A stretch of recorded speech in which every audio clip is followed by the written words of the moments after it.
तो चलिए अब अपने कार्यक्रम की शुरुआत करते हैं और पहला सवाल रूस और यूक्रेन से जो जंग है ना, उससे जुड़ा हुआ ही लेते हैं कि वर्तमान स्थिति रूस और यूक्रेन के बीच में क्या है? और जिस तरीके से रूस पर हमले किए गए और बिल्कुल। लगभग 140 के आसपास लोगों की मौत भी हुई है। इसके ज़िम्मेदार कौन है? कैसे इसमें आईएसआई का नाम आ गया? और साथ ही साथ अमेरिका के रुख को लेकर रूस क्यों अपने तेवर दिखा रहा है? बिल्कुल और ये अंकित ये बहुत बड़ा मोड़ है एक्चुअली हुँ, देखा जाए ये लड़ाई में। क्योंकि आपको याद होगा कि पिछले वाले में हमने बात किया था कि शांति की एक हम तो शुरू से हम क्या भारत तो शुरू से कह रहा है बिल्कुल। कि शांति की प्रक्रिया आगे बढ़े। कुछ पहल हाँ, भारत से हाँ, भी हुई थी। बिल्कुल। जेलेंस्की और पुतिन दोनों से हमारे प्रधानमंत्री ने बात भी की थी और लगा था कि एक पहल होगी भारत की इसमें, जिसमें शांति की वार्ता या कम से कम कुछ हुँ, नहीं तो युद्ध विराम की बात होगी। और हुँ, उस समय हमारे प्रधानमंत्री ने एक ही दिन उन्होंने जेलेंस्की और पुतिन, पहले पुतिन से फिर जेलेंस्की से बात किया था। और इसी बीच खबर आई थी कि स्विट्जरलैंड भी जो है एक मीटिंग बुलाने जा रहा है इसके ऊपर। हुँ, हुँ। लेकिन अभी देखिए ये 22 तारीख को ये मोड़ अलग आ गया, हाँ, जो 22 ये तारीख चीज़ हुई। हुँ, और ये अगर देखा जाए तो ये एक ये नहीं कह सकते कि ये कोई नई चीज़ है। पहले भी हुआ है लेकिन इस तरह का इतने बड़े लेवल पर ये हादसा हुआ नहीं है। और उस समय जबकि ये रूस के लोग समझ रहे थे कि हुँ, अंदर जो कुछ हो रहा है बॉर्डर्स के ऊपर है, यूक्रेन के अंदर है, इनको कोई फर्क नहीं पड़ेगा, अंदर कुछ नहीं होगा, सब जो है सभी सेफ हैं। हुँ, और ये अटैक देखिए हुआ कैसे भी एक मतलब बहुत बड़ी एक मैं कहूँगा इंटेलिजेंस फेलियर तो है, इसमें कोई शक नहीं है कि रूस का इतनी बड़ी गैदरिंग हो रही थी वहाँ पर हज़ारों में। और एक म्यूज़िकल कंसर्ट था और वहाँ हुँ, पर हुँ, टेररिस्ट जाते हैं और बिल्कुल। वहाँ अटैक करते हैं इस हिसाब से। और ऑफ कोर्स उन्होंने जो किया वो किया, लेकिन जो रिस्पॉन्स था वो भी देखा जाए तो थोड़ा डिलेड था जो हुँ, लगा। और इस वजह से मुझे लगा क्योंकि उनको लगता था कि ऐसा कुछ होगा ही नहीं। हुँ, हुँ। लेकिन एक और ताज्जुब की बात है जो आप कह रहे थे कि अमेरिका और आईएसआईएस और बाकियों हाँ, का जो यूक्रेन का नाम आ रहा है, ब्लेम पहले यूक्रेन को ही किया रूस ने इन्होंने, पहले ब्लेम यूक्रेन यूक्रेन को को किया। किया। अमेरिका का क्लैरिफिकेशन आया कि यूक्रेन का कोई हाथ नहीं है इसमें। हुँ, और अमेरिका ने बाद में बोला कि आईएसआईएस है। हुँ, तो हुँ, ये भी थोड़ी ताज्जुब की बात है कि अमेरिका कैसे पहले ही उन्होंने कह दिया कि यूक्रेन का हाथ नहीं है। या तो उनको पता था किसका हाथ है, हाँ, पहली चीज। दूसरी बात, आईएसआईएस का हाथ, आईएसआईएस देखिए ऐसा नहीं कि उसने हरकत नहीं की। हुँ, आईएसआईएस ने लेटेस्ट आप देखिए ईरान में जो 100 लोग मरे थे पिछले साल, वो हुँ, हमको हुँ। पता है। उससे पहले 2015 में आईएसआईएस ने फ्रांस में एक आईएसआई अगेन ऐसी हरकतें करता है। करता रहा है। लेकिन आईएसआईएस ऐसे इस टाइप के करता रहा है, लेकिन ये चीज रूस में जो है और रूस में जाके आईएसआई करे ये वो करना वो जो है। है थोड़ी। क्योंकि और वेस्ट के खिलाफ वो रहता है, वो सबको पता वो है। सबके रूस के खिलाफ इतना ज्यादा कभी हाँ, ओपन में आईएसआईएस नहीं आया है। बिल्कुल। और जो इनका कहना था कि आईएसआईएस की मतलब खुरासन, खुरासन तो वो है जो अफगानिस्तान में पूरा अपोज करता रहा है इनको, रूस को। हुँ, और आईएसआईएस सी चेचन, जो हुँ, चेचन्स हुँ, तो पहले से ही रूस के खिलाफ रहे हैं, बिल्कुल। तो उनका नाम आया है, लेकिन इनका नाम पहले कभी नहीं आया। हुँ, हुँ, और इस तरह की कार्रवाई करते हैं भी नकारा तो नहीं जा सकता, हुँ, लेकिन कोई ऐसा एविडेंस नहीं था। लेकिन ये देखिए अमेरिका ने ये भी बोला कि उन्होंने मार्च में शुरू में 7 या 8 मार्च को बता रखा था कि हुँ, ऐसी चीज हो सकती है। अब वो कहाँ से उनके पास खबर आई ये तो नहीं कहा जा सकता। लेकिन एक चीज जरूर और है कि देखिए जिस दिन हादसा हुआ 22 को, आई थिंक 20 या 21 को ही अमेरिका ने यहाँ तक अपने लोगों को जो रूस में अमेरिकन हैं हुँ, उनको बोला था कि आप जनरली उस जनरल इलाके के आसपास नहीं जाइए। बिल्कुल। तो ये चीजें कुछ हैं कि जो कि हुँ, जिसको देख करके रूस ने बोला है कि भाई आपको पूरा एविडेंस था तो कहाँ है बताइए। तो रूस ने तो क्लियर कट कहा है कि ये तो यूक्रेन का हाथ है। हुँ, और अब कह रहे हैं वो कि इसके पीछे अमेरिका और इंग्लैंड का भी हाथ है। अमेरिका इंग्लैंड यूक्रेन ने मिलकर कराया है। तो ये जो कुछ है ये बड़ा थोड़ा सा हास्यास्पद है, लेकिन एक ये बहुत बड़ी चीज हुई है जो नहीं होनी चाहिए थी, क्योंकि लड़ाई जहां पर है उसकी बात तो सब कर रहे हैं, सब बता रहे हैं क्या सही गलत है, लेकिन बीच में आके और ऐसी जगह पर जो सिविलियंस जिनका कि कोई उनसे इन्वॉल्वमेंट नहीं है, उनके ऊपर इस तरह का अटैक करना, 130-40 लोगों का मारा जाना, ये बड़ी हास्यास्पद चीज है। और दूसरा देखिए, जो मिलिटेंट्स आए थे वो भी ऑटोमेटिक वेपन्स लेके आए थे, उनके जैकेट जो थे वो भी मतलब पूरी तरीके से अपने आप को हाँ, टेक से मतलब ये देखिए सुसज्जित हाइड्रोजन पेरोक्साइड और एसिटिलीन के जैकेट थे जो कि बिल्कुल ब्लास्ट हो जाएं, वो ऐसी चीजें लेकर के आए थे। तो ये जो चीजें हैं ये थोड़ा सा ऐसा मेरे हिसाब से है कि इतनी ये वेल प्लान्ड था, पूरी प्लानिंग की गई थी, और प्लानिंग के साथ उसका जो स्लीपर सेल्स वगैरह हैं, वहाँ के जो लोग हैं, अब जैसे रूस ने पकड़ा, इसमें से 11 लोगों को इन्होंने पकड़ा, जिसमें 4 कह रहे हैं कि मिलिटेंट जो अटैक किए थे वो थे, और वो जो है उन्होंने बताया भी कि तजाकिस्तान से आए थे उनका। तो अब पूरी डिटेल्स तो इन्होंने नहीं दी और देंगे भी नहीं जब तक इन्वेस्टिगेशन पूरा आता नहीं, पता नहीं करते। बट मुख्य चीज ये है कि काफी तजाकिस्तान के लोग रूस में काम करते हैं, बहुत लोग हैं। तो अब किसने इनको लिया, किसने इनको ब्रेन वॉश किया? अगर आप उनकी एज प्रोफाइल देखिए, जो आए थे 21 साल से लेके 51 साल तक के हैं। एक 51 साल का था, बाकी 21, 28, 39 ऐसे जो पकड़े गए हैं। तो मतलब ऐसा भी नहीं कहा जा सकता कि बिल्कुल यंग थे जो कि ऐसे ही ब्रेन वॉश हो गए। बिल्कुल। तो कुछ तो ऐसे थे जो कि ऑलरेडी वहाँ थे और उनको या तो पैसे की लालच और बाकी जितनी भी चीजें थी उस वजह से हुआ होगा। और इन लोगों का कहना है कि वो पुतिन से के अपोजिशन में थे और वो किए, लेकिन लगता नहीं कि ऐसी हालात में इस तरह वो कर पाएंगे जब तक कि कोई उनको कोई बैकिंग नहीं मिली हो। बिना उसके हो नहीं सकता। तो अब कुछ रशिया की एफएसबी जो इनकी सिक्योरिटी है, उन्होंने तो बड़ा साफ बोला है कि यूक्रेन का इन्वॉल्वमेंट है। अब जैसे मैंने कहा, उन्होंने ये भी बोला है कि ये जो है अमेरिका और इंग्लैंड का भी हाथ है। तो इस जगह से अब कुछ सालों से ऐसा था नहीं कि देखिए आईएसआईएस तो सीरिया में जरूर टारगेट किया रूस ने, बट आईएसआईएस को टारगेट तो अमेरिका ने भी किया, वेस्ट ने भी किया। क्या ऐसा है कि अब वो आईएसआईएस जा करके यूक्रेन, मतलब हम कहेंगे यूक्रेन अपने आप तो करेगा नहीं। अगर यूक्रेन की जैसा कहा जा रहा है तो इसका मतलब वो नाटो से मिल गए हैं, आईएसआईएस उनके साथ मिलके तभी तो ये ऐसा कर रहे हैं। अगर ऐसा है तो ये भी एक चीज है जो कि देखना पड़ेगा, क्योंकि आईएसआईएस का वैगनर ग्रुप जो पहले था रूस में, उनके साथ भी अफ्रीका में बल्कि आपस में लड़े थे। तो ऐसा नहीं था कि नहीं था इनके साथ, सहल रीजन में इनका अफ्रीका में था, ये आपस में उनकी लड़ाई हुई थी, लेकिन उसके बाद से कुछ ऐसी चीज आई नहीं थी। तो इस वजह से, और जैसे मैंने कहा ट्रैक रिकॉर्ड तो है आईएसआईएस का कि आईएसआईएस एक ऐसे स्मॉल ग्रुप्स भेजता है और जो सुसाइड वाले ही होते हैं। जैसे मैंने कहा पेरिस में देखिए नवंबर 2015 में वहाँ 150 से ज्यादा लोग मारे गए थे और काफी ये चला था। इतिहास जो है वो आईएसआई से मिलता है, रूस का शक जो है यूक्रेन पे। हाँ, लेकिन एक ही चीज है कि ये अकेले नहीं कर सकता, जरूर इसको कोई ना कोई साथ बैकअप होगा, तभी ये सब ऐसी चीजें हो सकती हैं इनके पास। और लास्ट अगर 12 महीने ही देखें, एक साल ही देखें, देखिए अफगानिस्तान में ब्लास्ट किया इन्होंने 2 जगह, इंक्लूडिंग रशियन एम्बेसी के बाहर एक किया था इन्होंने, और ईरान का हमने नाम लिया ही, वहां पर उन्होंने किया ही किया है। तो ये जो है जो चीजें हैं है जरूर, तो अपने आप वो नहीं आ पाएंगे, जरूर उनके पीछे कोई किसी का हाथ था जो उन्होंने उनको बैकअप दिया और लिया उनको। बिल्कुल। और देखिए रूस में 2014 के बाद कोई टेरर अटैक नहीं हुआ था।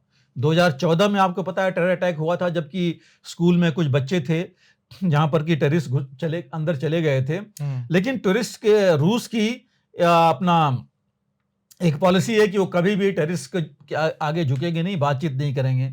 और वहां भी उसमें अगर आपको याद है 2014 में इन्होंने स्लीपिंग गैस अंदर डाली थी, जिसमें सारे टेररिस्ट मारे गए थे और तकरीबन 130 के आसपास कुछ लोग भी मारे गए थे वहां। तो ये लेकिन उसके बाद उनके पास कुछ ऐसा हुआ नहीं था और इनको लग भी नहीं रहा था कि ऐसा कुछ होगा। तो ये जो है इसके बाद देखिए इसका रिपरकशंस हम और आगे हम्म, आएंगे। है इस बीच में हुआ क्या वॉर में, हम थोड़ा ये तो था। इसके बाद हाँ, वॉर फ्रंट में या देखिए अटैक कि अटैक में अब पुतिन आप जानते हैं कि बदला लेना शुरू उनकी, कर दिया हाँ है। बिल्कुल। अब उन्होंने 24 घंटे में देखिए उन्होंने तकरीबन 17 जो है उन्होंने हाइपरसोनिक मिसाइल्स दागी, शॉर्ट रेंज बैलिस्टिक मिसाइल दागी, तकरीबन 150 टारगेट्स हम्म, पर उन्होंने यूक्रेन में लिया, इंक्लूडिंग कीव को लेके। उनका पूरा तकरीबन एनर्जी सेक्टर उन्होंने लगभग तबाह कर दिया। हम्म, तो वो अपना बदला लिए जा रहे हैं। मिसाइल्स उन्होंने करीब टोटल अभी कम से कम वो कह रहे हैं कि 50 से ऊपर लोग मारे जा चुके हैं और तकरीबन 10,000 करोड़ का डैमेज इनका हो रखा है जो अभी अटैक्स हुए हैं। तो ये पुतिन अभी रुकने वाले हैं नहीं जिस तरह से इनका है। और पता है इनकी, हमें अब तो इनको 20वां साल, मतलब तीसरे चौथे टेन्योर में अपने आ रहे हैं, 5वें में। 30 तो तक तो है ही। तो वो तो पता ही है कि वो किस तरह काम और करेंगे, रूस को कैसा एक है। मौका भी मिल गया ना यूक्रेन पे और एग्रेसिव होने बिल्कुल, का। इसीलिए वो एग्रेसिव हो गए हैं। देखिए खार्किव में बिल्कुल एग्रेसिव हो गए हैं, डोनेस्क में एग्रेसिव हो गए हैं बिल्कुल। अभी आकर के। और इनके जो फॉरेन मिनिस्टर ला रहे हैं उन्होंने तो बड़ा क्लियरली बोल दिया है कि जो है हम ऐसे छोड़ेंगे नहीं, जहां भी जो भी जिन्होंने भी इस अटैक में रहे हैं। दूसरा इन्होंने इनके जो डैम्स हैं, हाइड्रोलिक डैम, उसको जो है उन्होंने टारगेट किया है। और जैसे मैंने कहा खार्किव जो कि सेकंड लार्जेस्ट सिटी है इनकी रूस की, उसको इन्होंने टारगेट किया है। तो अब जो है पुतिन का गुस्सा कहिए या बदला लेने की जो भावना है वो करना पड़ेगा, क्योंकि ये तो अभी जीत के आए हैं 87% वोट्स लेकर के। हालांकि यूक्रेन भी अपना वो कर रहा है, नहीं कि यूक्रेन शांत है, यूक्रेन ने भी इनके कुछ लेकिन ड्रोन्स। यूक्रेन के पास वो चीजें अब नहीं बची जो नहीं स्टार्टिंग बिल्कुल, में थी। अभी देखिए यूक्रेन के पास कमी काफी है, वेपन्स, एमुनिशन और मैन पावर की भी कमी है। एक ही चीज नहीं है, उसकी भी कमी है। और जो टेरर अटैक ये है, ये तो हम थोड़ा सा देखेंगे। हम जैसे यूक्रेन की बात कर, देखिए यूक्रेन ने भी कुछ किया है। और यूक्रेन ने पिछले एक हफ्ते में तकरीबन 3 इनकी शिप्स ब्लैक सी में डुबा दी हैं। बहुत बड़ी चीज है। उसने स्टॉर्म शैडो मिसाइल्स की लेकर के उसने किया। और तकरीबन यूक्रेन का कहना है कि 1/3 इनकी जो कैपेबिलिटी है रूस की नेवी की, नेवल कैपेबिलिटी, वो उसने कम कर दी है। 30% करीब कम कर दिया है उस इलाके में। तो वो भी अपना काम कर रहा है उसके हिसाब से। लेकिन पहली बार हुआ है कि एक दिन में उसने 2 शिप्स इनकी डुबा दी हैं वहां पर। तो इसलिए ये थोड़ा सा 27 तारीख 26-27 को ये हुआ है। लेकिन उसके बाद देखिए पुतिन ने भी, रूस ने भी अपने आर्टिलरी शेलिंग से लेके बाकी चीजें पूरी जारी रखी हैं और काफी ज्यादा उन्होंने डैमेज किया है। इसी बीच में देखिए एक और हुई है इंसिडेंट, वो रूस और अमेरिका के बीच में हुआ है। 27 तारीख को नहीं 27 नहीं 25 को ही, 25 तारीख को अमेरिका के F-1B जो B-1 बॉम्बर्स हैं, जो न्यूक्लियर कम रेकी बॉम्बर्स हैं, वो जो है उधर आए थे यूक्रेन और उस इलाके में जहां पर तकरीबन पहुंच रहे थे जो रशिया अपना कहता है। और उस समय जो है फिर रूस ने अपना स्क्रैम्बल किया मिक्स उनके वहां पर। तो एक तरह से वो बिल्कुल क्लोज थे, कहिए कि आपस में भिड़े नहीं तो एक बहुत बड़ी त्रासदी हो सकती थी कि न्यूक्लियर बॉम्बर जो कि उधर बाकी है, अगर कुछ भी हो जाता तो वॉर तो बढ़ ही जाता आगे। और अभी रूस देखिए क्या कर रहा है। रूस ने जब से जो इसका इलाके यूक्रेन जब से शेलिंग करता जा रहा है इसके बॉर्डर एरियाज में, और ये मिलिटेंट्स जब ये आए हैं जो ये कह रहे हैं कि यूक्रेन की तरफ बाकी भागे हैं, तो बेलग्रेड का खास करके इलाका जहां को बहुत ज्यादा यूक्रेन टारगेट करता रहा है, तो रूस वहां 100 से 120 किलोमीटर का एक बफर जोन बनाने जा रहा है। मतलब वो जमीन तो उन्हीं की लेगा, अपनी तो लगाएगा नहीं। और बफर जोन बनाने का मतलब कि वहां जो है अपनी डिप्लॉयमेंट करेगा। तो ये है। लेकिन देखिए अब इफेक्ट क्या हुआ दोनों तरफ से। पहले तो लड़ाई का इफेक्ट देखिए कि यूक्रेन का तो बुरा हाल हो ही गया, पावर फेलियर उनका इतना ज्यादा है। आप देखिए कहा तो ये जा रहा है कि उनकी एनर्जी रिक्वायरमेंट अब जो है बढ़ करके 18,650 करीब मेगावाट हो गई है और जो कि बहुत ज्यादा था। और एक समय था 2008 के 9 या आप 2020-21 लीजिए, यूक्रेन एक्सपोर्टर था, कम से कम 3,500 मेगावाट इलेक्ट्रिसिटी एक्सपोर्ट करता था। अब जो है यूक्रेन नेट इंपोर्टर हो गया, वो बाहर से इलेक्ट्रिसिटी मतलब एनर्जी लीजिए कोई भी खुद ले रहा है। तो एक ये भी बहुत बड़ा नुकसान है उसको वहां पर। और देखिए इसका अब इम्पैक्ट क्या होगा, मेन इम्पैक्ट जो हम समझ रहे हैं कि इसमें हो सकता है, एक तो है कि देखिए रूस का इंट फेलियर है, इंटेलिजेंस फेलियर तो है, चाहे इस अटैक का बिल्कुल कुछ भी कहा जाए। देखिए 140 करीब मारे गए हैं, 205 दो तो कह रहे थे, 210 ज्यादा करीब इंजर्ड हैं, उसमें से कितने बचते हैं अभी भी वो फिगर नहीं आई। वेस्टर्न मीडिया का कहना है कि करीब 130 आदमी और हैं जो मिसिंग हैं, जिनका पता नहीं है। तो खैर वो अलग की बात है, बट ये फेलियर तो है कि इतना सब होते हुए नहीं देख पाए।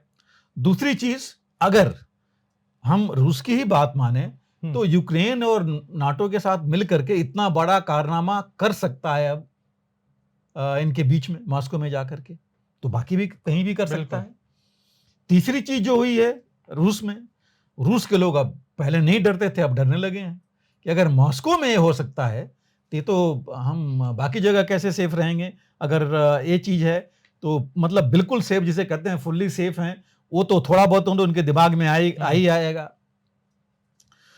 रूस के फॉरेन मिनिस्टर ने बोल ही दिया, जो हम पहले बात कर चुके हैं, कि भाई ये तो अमेरिका और इंग्लैंड और यूक्रेन मिलके उन्होंने किया है।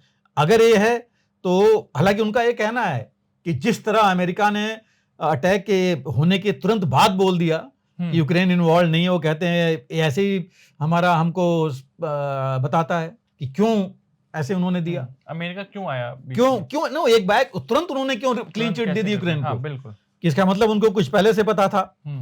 और उनका ये कहना था कि आईएसआईएस को बनाया किसने, क्रिएशन तो अमेरिका और इंग्लैंड की है, वेस्ट की है। बिल्कुल, तो उसी आईएस का हाथ लेकर के वो कर रहे हैं क्या, वो भी यूक्रेन के थ्रू, तो बात वही पड़ेगी। और जो इनके जो नेशनल सिक्योरिटी हैं, इनफैक्ट जो सिक्योरिटी काउंसिल चीफ हैं रूस के, वो तो सीधा उन्होंने बोल दिया है कि यूक्रेन ही है इसका मतलब ये अमेरिका ने और नाटो ने बोला, यूक्रेन ने बोला है कि ये जस्टिफाई करना चाहते हैं अपने अटैक्स हमारे ऊपर, इसलिए हमारा नाम ले रहे हैं।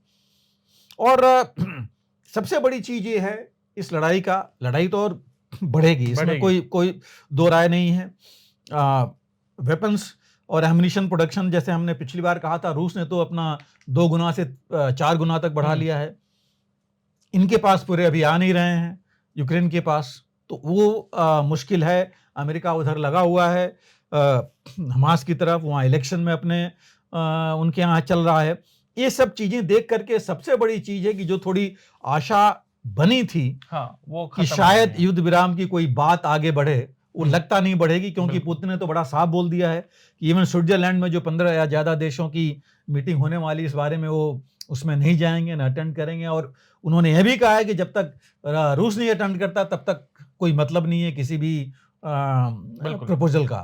तो ये एक चीज है, बहुत बड़ी चीज है जो अभी हुआ है। और मैं तो यही कहूँगा, ये नहीं होना चाहिए था, बात शांति की तरफ ही बढ़ती रहती तो ज्यादा अच्छा रहता। लेकिन अब जो है नुकसान ज्यादा होगा, और शायद ये नुकसान यूक्रेन और वेस्ट का ही ज्यादा होगा। बिल्कुल। अगर आप भी लेना चाहते हैं देश दुनिया की तमाम जानकारी, तो आज ही सब्सक्राइब करें हमारे चैनल को। साथ ही नीचे दिए बेल आइकन को जरूर दबाएं ताकि हर अपडेट आप तक पहुंच सके।